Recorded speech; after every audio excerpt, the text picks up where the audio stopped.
everybody, and welcome to the Pandora Laboratories presentation of Timeline. Timeline is not responsible for dismemberment or death during the presentation.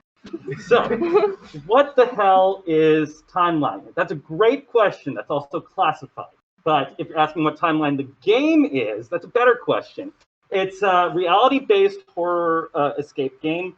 It features such as wonders as multiverse theory, demons trying to take over the world, questionably mad scientist, exploration of a man's inner psyche and his anxiety, cute animal characters that may or may not actually be real, and fourth wall breaks likes of which you've never seen before, and even more. So basic premise is there's this guy that's call him Leo, and he's inside of a room and he can't find his way out. There's a capsule inside his room that tells him how to escape. You play as the capsule, not the character, helping Leo solve puzzles and figure out what in the literal hell is going on. Early plot twist, Leo's possessed by a demon and despair is trying to take over his mind. And all of this is one big experiment that we don't understand the purpose behind yet. There's a girl named Amy Summers trapped in here with us. We need to rescue her. She's somewhere in this labyrinth that we're trying to escape from. There's a mysterious man named Indigo that seems to be watching us. Apparently, we're trying to achieve enlightenment through like physical, mental, and emotional extremes, which apparently is all part of one big test that's trying to make us change something. Leo's also suffering from amnesia, and this all might actually be happening in real life. And that's just the tutorial level. So there's plenty more plot twists. As well as delves into the horror-based genre. There's going to be plenty of stuff going on. Stuff that I've already done. The story is pretty much mapped out and ready to go. I've already typed up the dialogue for the first level as well, so it just needs to be plugged in and we're ready to go. Sprites, they are designs, but animations do need to be created for them, particularly those for Leo, because he's going to be the main character that's going to be walking around. Maps for the first 4 rooms are done. Music for the first room is done, including for cutscenes. But there's one problem, and that's that I actually can't code. So if you are a coder, or a writer, or an artist, I would really, really love your help because I need to help get this game actually implemented into an engine. But the good news about that is that I'm very flexible on where we can implement this engine into. I'm thinking Unity right now because it's a fairly easy engine to get into.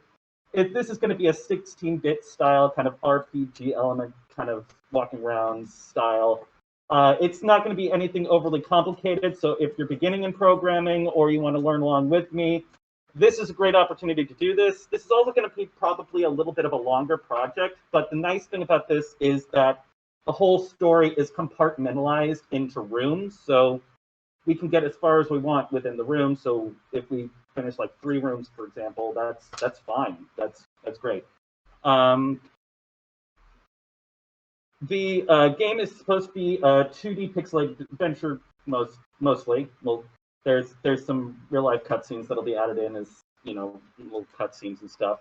But the gameplay revolves around 2 major facts. Puzzles are required for the player to solve to progress the game, and exploration of the house in order to uncover kind of the lore and mystery of what actually is going on in this place and why we're trapped in it. And eventually, hopefully, the entire premise is flipped on its head at the end of the game. Sound design will be covered by me. I'm actually studying to be composing music and doing music in real life. So it'll switch between 8-bit pixelated style and an actual atonal, like kind of creepy soundtrack for the horror elements. Basically, just think like classic video game gets a little bit too real. So I've had this idea for a long time. I've only now had the time to work on it, which was about half the summer, so I don't have a ton of assets, but I have, like I said, I've developed everything I've said before. This is my last year at Fullerton, so if this doesn't go through, I kind of have to just work on this myself as a sort of pet project. This is my first time managing a game, but I've managed a lot of other things. I've been I've managed teams before in other areas, so I do have some leadership experience. And I hope that we can collaborate to make something amazing, guys. Thank you for listening for me to talk for 5 minutes straight. Pandora Laboratories does thank you for your voluntary participation in this presentation. Ooh. So I did forget to add in contact information. So if you need to contact me, you can reach me at Ryan J. Morris, RyanJMorris @cox.net, or you can just reach me on Telegram or Discord for Carthage 411 8481. So anybody have any questions? Oh, Sonic Raymond asks, is the game's story going to be mainly linear, or will it have branching paths and endings? For this game, it's just going to mainly be linear. There may be a few tiny branch paths where you get bad ends, but for the most part, it is going to be a singular linear game. Someone else also asked, how many team members are you looking for? So for programmers, you said the limit was 7 people? Usually, yeah, 7 people is about the maximum I'd recommend for a team. After that, it gets a little too big if you're not used to. Yeah. So I'm mainly looking for programmers, 2 to 3 programmers. I need at least 1 artist, so 1 to 2 artists, and then basically programmers and artists. But if you are a writer, I can take on 1 of you. Yeah. Okay, perfect. Any more questions?